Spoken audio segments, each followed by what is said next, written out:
오늘 추수감사주를 맞아서 하나님께서는 짧은 말씀이지만 깊은 의미를 우리에게 주십니다. 오늘 말씀의 제목은 모든 상황에서의 감사 하나님의 뜻입니다 라고 하는 말씀의 제목으로 함께 은혜를 누리고자 합니다.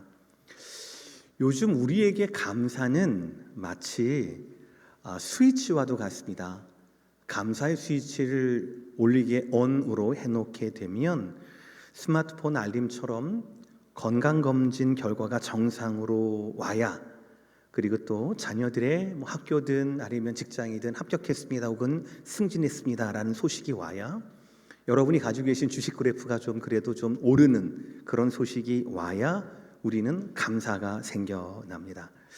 반대로 이런 일이 연기되거나 취소되거나 불합격되거나 아니면 하락을 했다라고 하면 우리는 우리의 감사 버튼이 오프가 됩니다. 왜냐하면 우리 마음의 기본 설정이 잘 되면 감사, 안 되면 보류라고 하는 것이 저와 여러분의 어느덧 마인드셋이 되어버렸기 때문에 그렇습니다. 근데 여러분, 우리의 현실은 어떻습니까? 어제 on, 오늘 off 그렇습니까? 그렇지 않습니다. 우리의 감사 그래프는 항상 우상향이 될 수가 없습니다. 사실대로 말씀드리면 그렇지 않은 경우가 훨씬 더 많습니다. 검사 결과를 가지고 의사를 만날 때에 조금 부정적인 이야기를 들을 때가 훨씬 더 많습니다. 회사나 직장에서 이번에 어렵겠습니다 라고 하는 소식을 들을 때가 훨씬 많죠. 우리 자녀들 요즘에 대학 입시 된 곳보다 되지 않은 곳이 훨씬 더 많을 수 있습니다. 취업도 마찬가지이고요. 수리를 했는데 예상보다 청구 비용이 더 많이 나올 때가 있지요. 가족의 건강이 안 좋다는 얘기를 갑작스럽게 듣게 될 경우도 왕왕 있습니다. 굉장히 오랜 관계여서 믿고 얘기했는데 그 자그마한 오해가 불씨가 되어서 영영 그 관계를 틀어지게 하는 그런 황당한 경우도 우리는 종종 겪게 됩니다. 솔직히 그러한 순간마다 우리에게 감사는 우리의 입술뿐 아니라 우리의 마음에서도 없어지는 듯 합니다. 그런데 바로 이 지점에서 우리가 잘 되면 감사, 안 되면 보류라고 하는 우리의 마인드셋, 이 가운데 하나님의 말씀은 우리의 마음의 기본 설정을 새로 하라라고 말씀하십니다. 바로 오늘 말씀의 첫 문장이에요. 뭐라고요? 범사에 감사하라라는 말씀이에요. 잘 될 때만 감사하라는 것이 아니라 이해되지 않는 순간에도, 환영되지 않는 순간에도 감사해야 한다라는 것이죠. 이것은 사실 비단 감사뿐만이 아닙니다. 우리가 잘 알고 있는 16, 17, 18절 말씀 이렇게 되거든요. 다 함께 시작. 항상 기뻐하라, 쉬지 말고 감사하라, 범사에 감사하라. 죄송합니다. 항상 기뻐하라, 쉬지 말고 기도하라, 범사에 감사하라입니다. 구체적인 명령은 기뻐하라, 기도하라, 감사하라입니다. 그런데 문맥으로 볼 때 우리에게 강력하게 요청하시는 말씀은 기뻐하라, 기도하라, 감사하라가 아니라 항상 쉬지 말고 범사에 있는 저 부사입니다. 기뻐하고 기도하고 감사할 일이 생기면 스위치를 활성화해서 그렇게 하라, 대응하라가 아닙니다. 어떤 상황이 와도 먼저 기뻐하고 어떤 상황에서도 먼저 기도하기를 선택하며 어떤 일에서도 너희는 감사해야 한다라는 말씀이지요. 그리고 이 말씀은 단순한 권면이 아닙니다. 이왕 이렇게 벌어지는 거 그래도 좀 기뻐하려고 하고 기도하려고 하고 그래도 좀 감사하려고 해야 우리의 마음이 좀 더 편해지지라고 하는 사후 약방문 같은 이야기가 아닙니다. 사도 바울 말씀은 오늘 말씀의 마지막을 이렇게 합니다. 이것이 시작, 이것이 그리스도 예수 안에서 너희를 향하신 하나님의 뜻이니라. 아멘. 이것이 하나님의 뜻이라는 겁니다. 여러분들이 설교를 들으시면서 그리고 또 신앙생활에서 좀 시리어스하게, 좀 심각한, 그냥 교회 다니는 것이 아니라 교회 다니는 것에서 교인에서 성도로 그리스도인으로 변환될 때 가장 먼저 듣는 질문은 반드시 이겁니다. 하나님의 뜻이 어디에 있습니까? 라는 거예요. 하나님 뜻이 뭡니까? 그 전에는 나에게 좋은 것이 하나님의 뜻이었습니다. 그 전에는 나에게 유익한 것, 그것이 하나님의 뜻이었습니다. 자녀들이 잘 되게 해주세요. 돈 많이 벌게 해주세요. 건강하게 해주세요. 뭐 이런 것들이 하나님의 뜻이라고 우리는 당연히 여겨왔습니다. 그러나 성경을 읽으면 그렇지 않거든요. 하나님의 사람이 고난을 당할 때가 부지기수입니다. 아니 거의 대다수입니다. 그래서 성경에 나타나는 사람들은 대부분의 그의 삶이 형통과 만족의 삶이 아니라 고통과 인내의 삶이라는 것을 우리는 발견하게 됩니다. 그리고 그때부터 우리는 고민하게 됩니다. 하나님 뜻이 뭘까요? 하나님 뜻이 뭘까요? 그러나 주님은 분명하게 말씀합니다. 기뻐하고 기도하고 감사하라. 언제요? 언제요? 항상 쉬지 말고 범사에. 이것이 하나님의 뜻이라는 것이죠. 여러분, 오늘 말씀은 데살로니가전서 5장의 말씀입니다. 데살로니가 교회에 줬던 첫 번째 편지입니다. 데살로니가 교회의 신앙 초기에는 박해, 손해, 오해, 투성이였습니다. 그런 그들을 바울이 모르지 않았습니다. 왜냐하면 사실 그들의 박해는 바울 때문에 생긴 박해가 많았기 때문에 그렇습니다. 너무나 잘 알고 있는 상황을 잘 알고 있는 바울은 현실을 부정하거나 아니면 감정을 억누르거나 하지 않습니다. 대신 이렇게 말씀합니다. 항상 기뻐하라. 쉬지 말고 기도하라. 범사에 감사하라. 이것이 덕이 되는 것이 아니라 이것이 그리스도 예수 안에서 너희를 향하신 하나님의 뜻이다라고 말씀하셔요. 오늘 말씀을 가지고 여러분 앞에 선 이유도 바로 여기에 있습니다.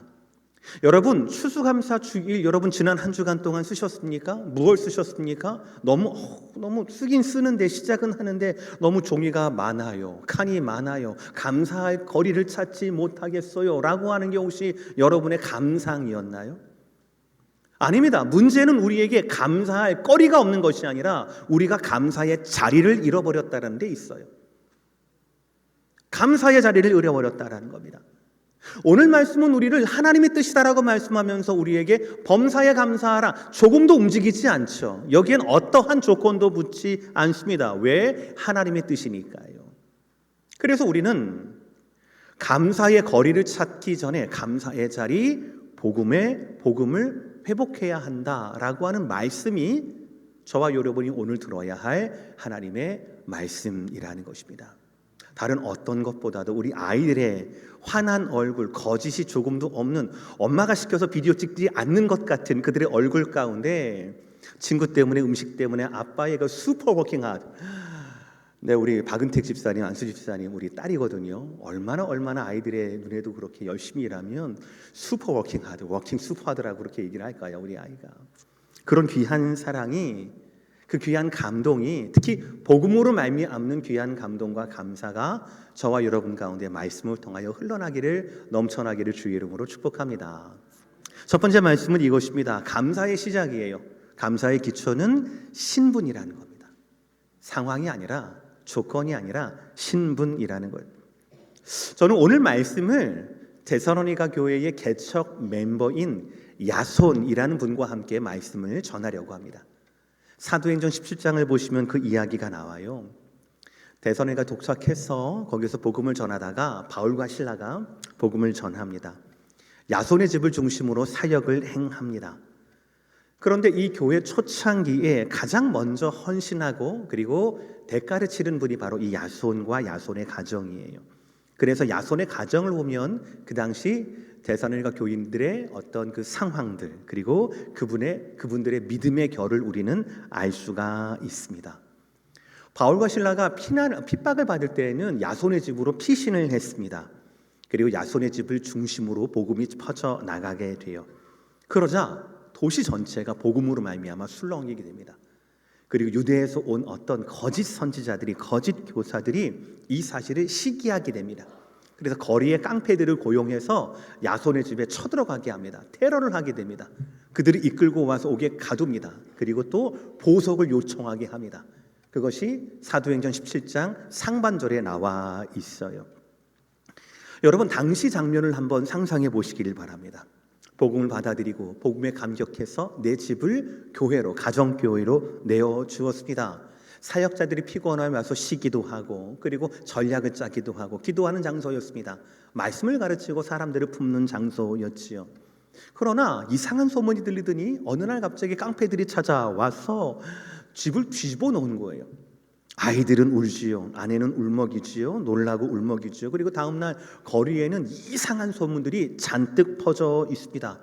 저 야손의 집이 문제가 많은 집안이래. 지난밤에 깡패가 쳐들어갔댔나 봐. 그게 이유가 복음, 예수, 저 유대, 저 촌뜨기 유대의 목수의 아들인 예수를 하나님이라고 가르쳐서 그런 거래. 저 집하고 인발부되면 저 집하고 좀 관계가 있으면 엮이면 큰일 날 것 같아. 너도 조심 나도 조심.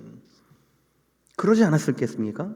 아이들도 저기 놀지 마라고 얘기하지 않았겠습니까? 이런 상황이 그 당시 데살로니가 교회와 교인들의 상황이었습니다. 근데 바울은 이 현실을 너무나 잘 알면서도 그들에게 항상 기뻐하라, 범사에 감사하라 라는 편지를 보냅니다. 그럴 수 있는 이유는 한 가지밖에 없어요. 감사의 근거가 상황에 대한 업데이트가 아니라 바로 복음에 대한 업데이트 때문이라는 것이죠.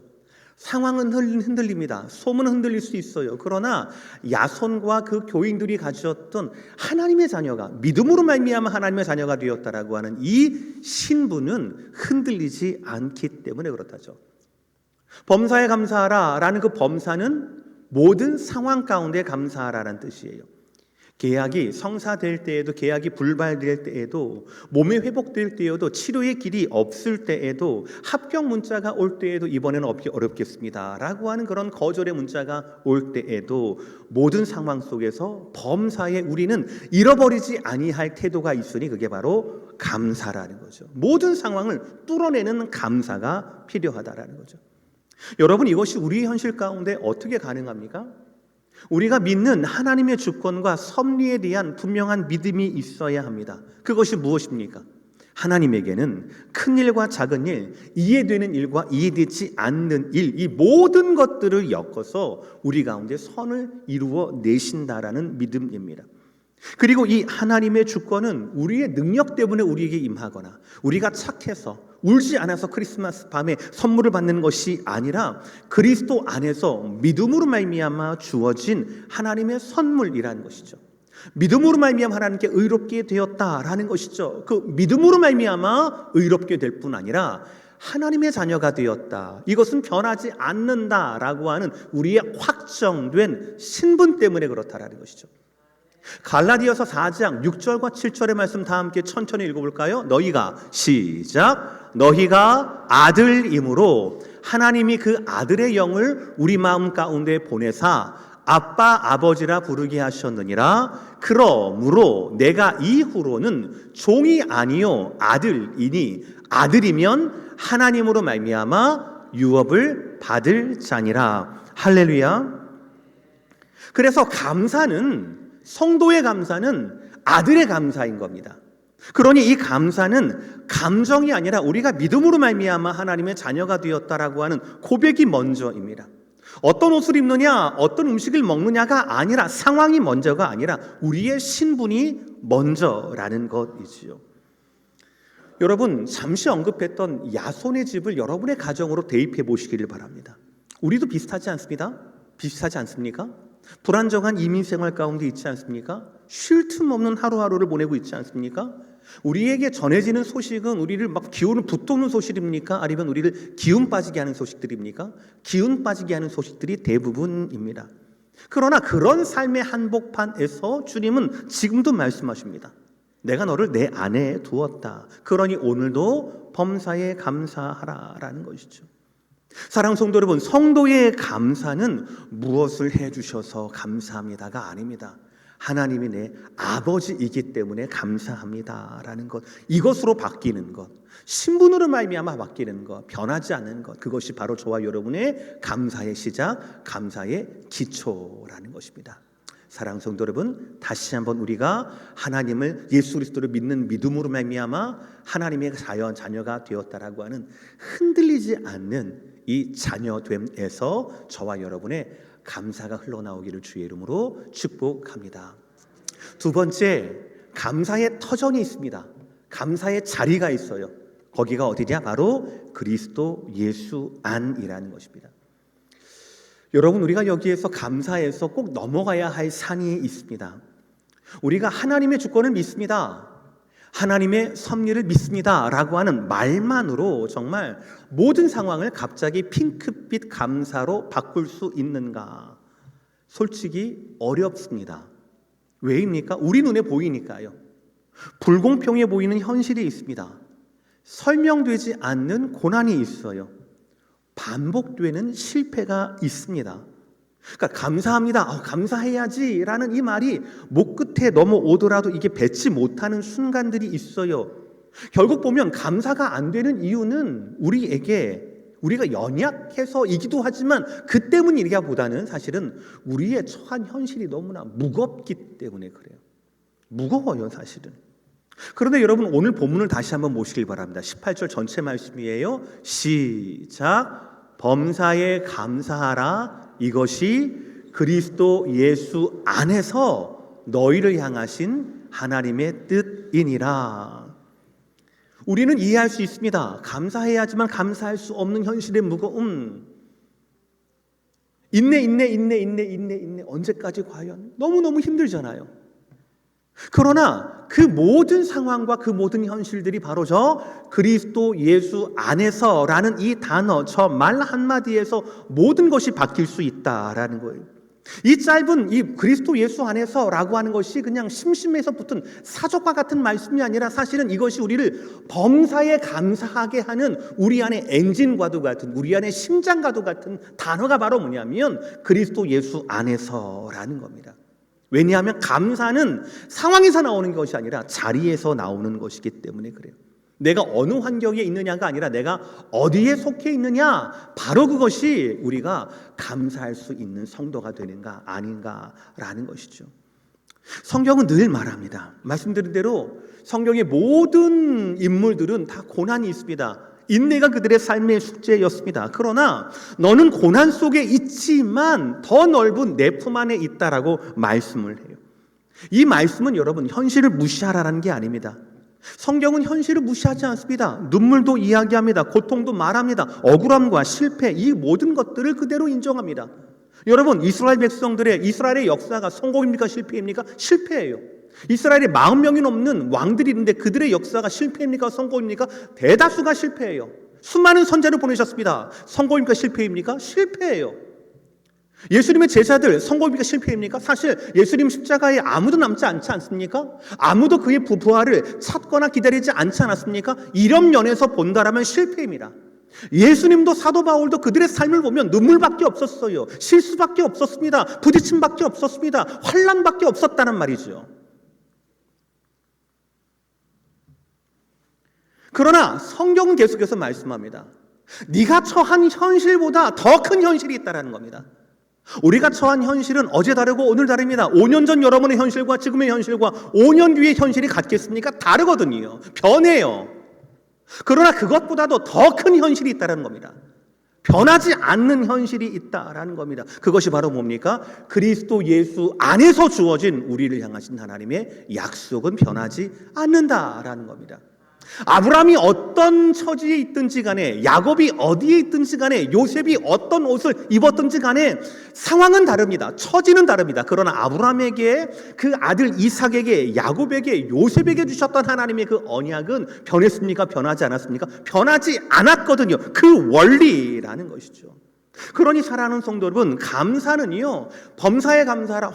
그래도 현실을 부정하라는 얘기가 아닙니다. 현실을 부정하라는 것이 아니라 여러분이 처하신 현실을 그리스도 안에서 재해석하라고 하는 그런 말씀이 바로 오늘의 말씀이라는 거예요. 사도 바울은 계속해서 그리스도 안을 강조합니다. 고린도후서 5장 17절 말씀 시작. 그리스도 안에 있으면 뭐라고요? 로마서 8장 시작. 그리스도 예수 안에 있는 자에게는 뭐라고요?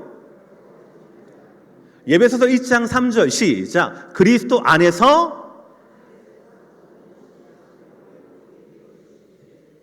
그리스도 안에 있으면 어떤 수준이든지 새로운 피조물이고, 그리스도 안에 있으면 어떤 실수와 어떤 죄의 흔적이 있더라도 결코 정죄함이 없으며, 그리스도 안에 있으면 내 능력이 없다 하더라도, 자격이 없다 하더라도 하늘에서건 모든 신령한 복이 주어지는 그 스팟이 어디라고요? 바로 그리스도 예수 안이라는 겁니다. 그러니 이 말씀을 한 문장으로 정의하면 이렇게 될 수 있습니다. 시작. 내가 처한 환경이 아니라 내가 선 자리가 너를 만든다라는 겁니다. 믿으십니까? 저 자리가 누구의 자리예요? 바로 그리스도 예수 안이라는 거예요. 예수 안에 있으면 새로운 피조물이, 예수 안에 있으면 어떤 실패와 실수도 두렵지 않는, 정죄함이 없는 예수 안에 있으면 우리가 갖지 못하는 것을 아쉬워하지 않아도 되는 모든 신령한 것이 집중되는 그 자리가 바로 그리스도 예수 안이라는 것이에요. 여러분, 우리가 범사에 감사라를 이해하지 못하는 분은 아무도 안 계실 거예요. 그렇죠? 그러나 우리가 이해가 안 되는 건 뭡니까? 범사에라는 단어예요. 어떻게 범사에 감사할 수 있지? 어떻게 어려움 가운데도 감사할 수 있지? 어떻게 그거 범사에라는 것이죠. 여러분, 우리의 현실이 이해되지 않아도 범사에 감사할 수 있는 이유는 단 한 가지입니다. 뭐냐면 여러분은 문제와 현실 속에 있는 자가 아니라 여러분이 예수 안에 있으면 된다라는 사실이에요. 할렐루야. 예수 안에 있으면 된다라는 거예요. 그러니 사랑하는 성도 여러분, 감사의 거리를 상황에서 찾지 마시길 바랍니다. 그리스도 안에서 찾으셔야 합니다. 우리가 그리스도 안에 있을 때에 범사에 감사라는 이 말씀은 우리에게 숙제나 짐이 되지 않고 우리에게 복음이 된다라는 사실이에요.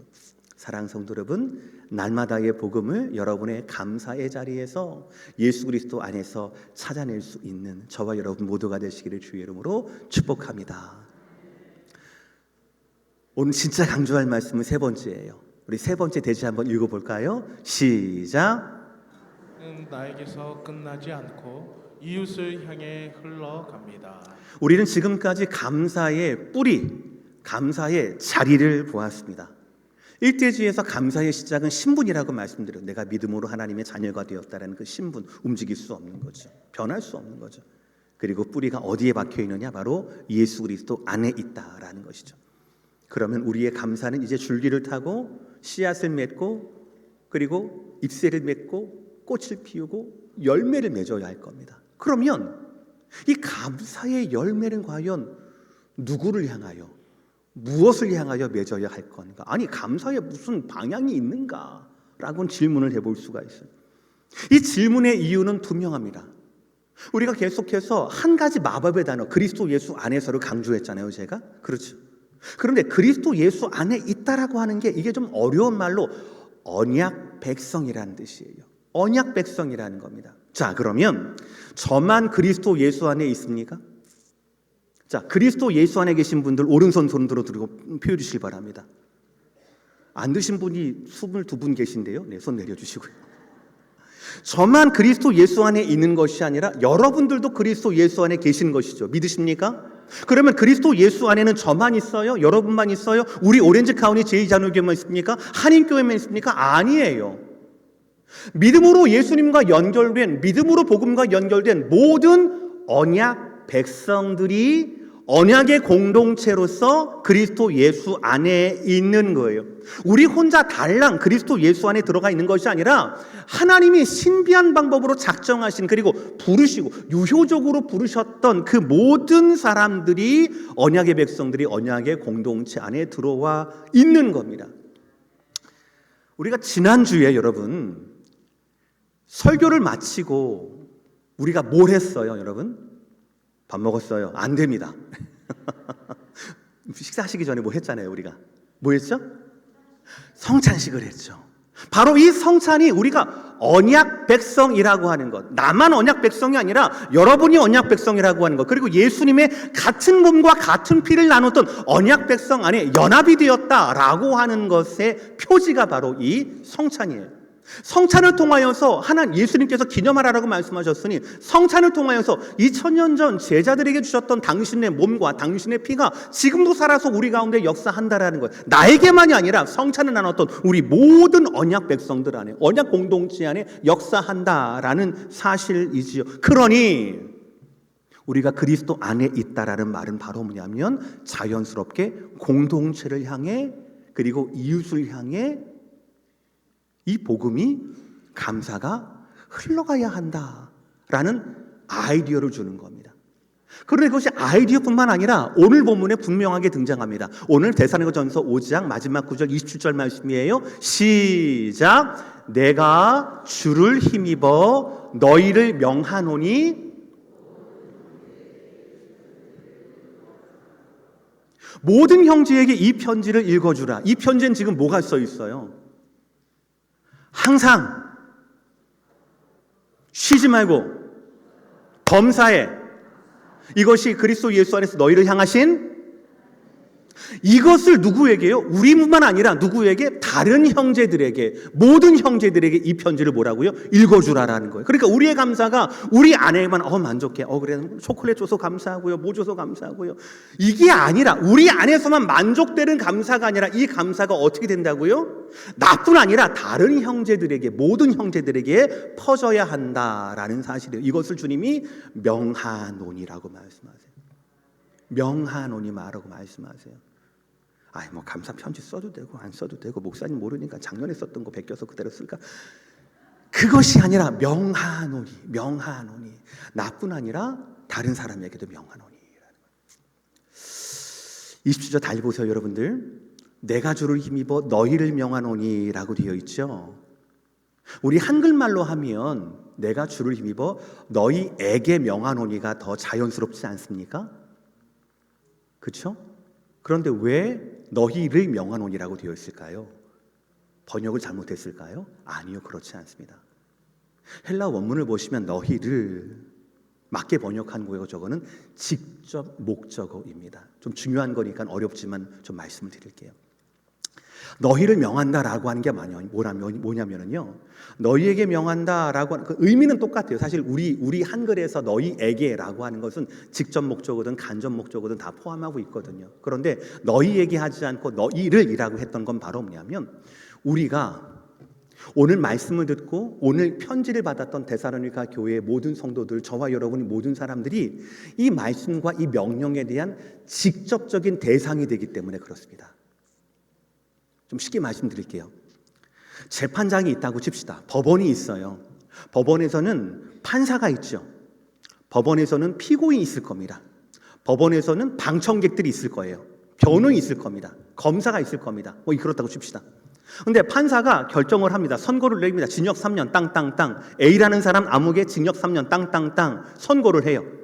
그럼 판사의 선고를 이 방 안에 있는 사람들 모든 사람들이 듣습니까? 안 듣습니까? 들어요. 그런데 방청객의 입장에서는 이 선고가 어떻게 됩니까? 판사가 아무개에게 징역 3년을 선고했다. 아무개에게 징역 3년을 선고했다가 되죠. 그러나 이 피고인, 당사자는 뭡니까? 판사가 나에게 징역 3년을 선고했다라는 것이죠. 같은 스테이트먼트고 같은 판결 요지이지만 방청객이 해석하는 것과 피고인이 해석하는 것은 완전 다른 겁니다.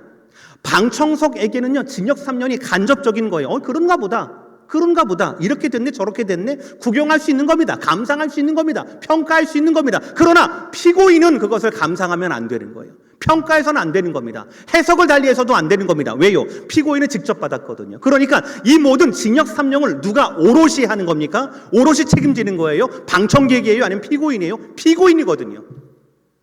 쉽게 말하면 내가 주를 힘입어 너희를 명하노니에 대해서 이 너희를이란 말은 바로 뭐냐면 피고인이라는 얘기입니다. 주님께서 이것이 그리스도 예수 안에서 너희를 향하신 하나님 뜻이다라고 말씀하셨던 이 말씀들, 기뻐하라 기도하라 특히 범사에 감사라는 이 말씀들의 첫 번째 적용의 대상이 바로 직접 너희라는 겁니다. 전해야 할 그 일꾼도 바로 직접 너희라는 겁니다. 모든 형제들에게 내가 좋아하고 내가 착하고 내가 익숙했던 사람이 아니라 좋지 않지만 불편하지만 멀리 있지만 그런 사람들 모든 형제들에게 이 편지를 읽어줘야 할 책임자가 누구라고요? 너희라는 거예요. 이 말씀이 그 말씀이에요. 우리가 비껴갈 수 있는 말씀이 아닙니다. 나 말고 목사님이 이렇게 할 수 있는 말씀이 아니에요. 오늘 말고 내일 그렇게 일스튜디오로 할 수 있는 말씀이 아니란 말이에요. 나를 향한 직접적인 하나님의 말씀이 내가 너희를 명하노니라는 뜻이에요. 그게 이 뜻입니다. 여러분, 감사는 묵상에서 끝나는 게 아닙니다. 개인적인 차원에 묶여 있지 않습니다. 감사는요, 우리 성도들의 감사는, 여러분의 감사는 언약 공동체 전체가 들어야 합니다. 그리고 하나님의 일하심을 증언하는 소리가 되어야 합니다. 그리고 공동체를 깨우고 이웃에게까지 흘러가야 하는 복음의 울림이 저와 여러분의 감사가 되어야 한다고요. 데살로니가 교회는요, 이방인과 유대인들이 섞여 있던 공동체였습니다. 부자와 가난한 사람이. 그리고 개척 멤버 박해를 갖고 막 헌신했던 개척 멤버와 그 역사를 모르는 세 가족들이 섞여 사는 공동체였습니다. 배경과 언어가 다른 사람들이 함께 모여 예배했습니다. 그런 그들에게 모든 형제에게 읽어주라라는 말씀이 어떤 뜻일까요? 감사는 내가 편한 대로만 하는 것이 아니에요. 개인적인 차원에서 하는 것이 아니다라는 겁니다. 그들의 감사와 그들의 믿음은 교회 안에만, 가정 안에만 머물면 안 되는 것이었고요. 실제로 데살로니가 교회는 그러했습니다. 1장 8절 주의 말씀이 너희로부터 마게도냐와 아가야만 들릴 뿐 아니라 시작 각처에 퍼졌으므로 할렐루야. 이 말씀이거든요. 이 말씀이거든요. 마지막으로 읽어주라 27절. 이게 뭐예요? 입 밖으로 내어라 라는 뜻이죠. 마음 안에 감사가, 마음 안에 감사의 마음이 감사의 말이 될 때 그것은 복음의 또 다른 선포가 될 수가 있습니다. 이 복음의 선포는, 감사에 대한 선포는 이웃의 심령에 울릴 수 있어요. 여러분, 우리가 전도할 때 물론 훈련 받으신 분들은 여러분 하나님의 말씀으로, 성경 구절로, 사형리로 전도하실 수 있어요. 그러나 그것보다 전도 대상자의 마음을 울리는 것은요, 나의 간증이에요. 나의 감사예요. 여러분이 하나님 앞에서 감사할 첫 번째 감사의 제목이 무엇이었습니까? 다른 것이 아니라 하나님이 내 죄를 사해 주셨다라는 거거든요. 하나님이 자격 없는 나를 아들 삼아 주셨다라는 거거든요. 여러분이 하나님에 대한 제대로 된 처음의 감사는 바로 뭐냐면 복음에 대한 감사 아니었습니까? 그러니까 여러분의 모든 간증은 복음에 대한 감사와 복음에 대한 간증으로 시작이 될 거예요. 그러니 저와 여러분의 첫 번째 제대로 된 감사는 뭐예요? 다른 말로 복음 증거가 되지 않겠느냐라는 것이에요. 사랑하는 성도 여러분, 오늘 감사 편지 쓰고 좋은 옷 입고 특송하고 그리고 식사하고 만찬하고 해피 땡스기빙 얘기하고 또 이번 한 주간 동안 또 그 분주하게 이러저러한 일로 마음을 뺏기는 것이 아니라 정말로 하나님이 기다리시고 하나님이 명하시는 감사의 확장, 이웃을 향해 나아가는 감사의 방향 우리 고민을 했으면 좋겠어요. 해피투게더를 위해서 기도하시길 바랍니다. 단순히 이것은 교회 프로그램이 아니에요. 오늘 27절의 말씀 가운데 모든 형제에게 이 편지를 읽어주라라는 말씀에 오늘 확장판이 저는 해피투게더라고 믿습니다. 모든 성도, 모든 형제들에게, 모든 주변의 사람들에게 내 마음 가운데 있는 범사에 감사하라고 하는 이 증언을, 이 고백을, 이 편지를 다른 사람들에게 입 밖에 내어서 알게 해주라, 읽어주라라는 것이죠. 우리 안에는 복음이 감사의 말이 되고 그 말이 울림이 되고 우리의 울림이 다른 형제들의 마음에 닿는 순간 하나님은 그 형제들을 또 다른 언약 공동체로 부르실 겁니다. 이것이 바로 감사의 방향이라는 것이죠. 그러니 감사는 여러분 안에만 머물 것이 아니라 반드시 이웃을 향해 흘러가야 한다라는 사실이에요. 참 하나님께 죄송하고 제 가슴 아팠던 일이 있습니다. 지난주에 처음으로 컬렉트를 했어요. VIP 명단들을. 여러분들 모두 기도하시면서 25분의 명단을 적어주셨습니다. 우리 중보기도팀과 교역자들이 쉐어를 하면서 날마다 기도하는 가운데였습니다. 근데 이틀째 기도를 하는데 목사님께서 보고를 해주시는 거예요. 목사님, 그 중에 한 분은 벌써 돌아가셨다라고 합니다. 라고 이야기를 하시는 거예요. 그래서 참 마음이 안 좋았어요. 보니까 그렇게 연세가 많지도 않으셔요.